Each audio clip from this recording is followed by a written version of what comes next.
All right. It is not uncommon for home health nurses to drive 100 miles a day.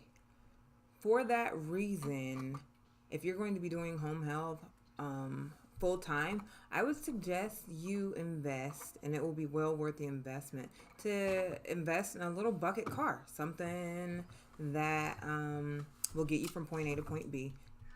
Because when you're driving that often, you've got to get oil changes more frequently. I fill up my tank every other day. That, like I was saying, it is not unheard of for me to fill up my car every day, depending on how far I'm driving.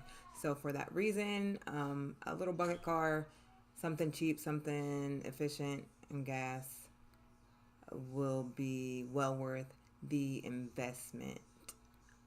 Um,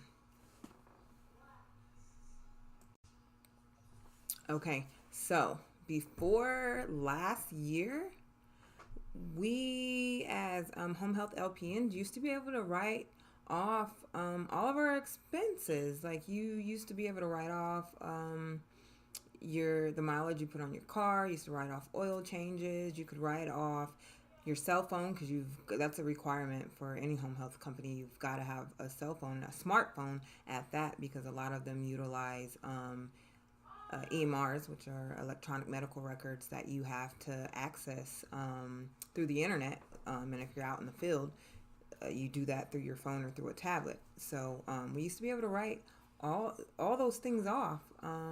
As of last year, W-2 employees can no longer write off those types of expenses.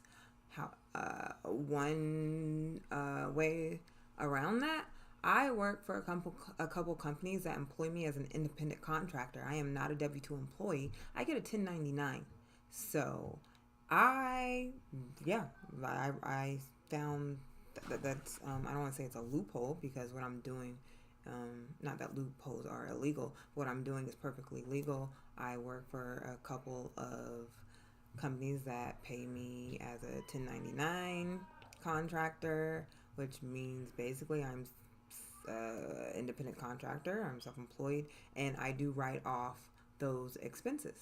So just something to keep in mind. If you can find a company that will pay you as an independent contractor, do that.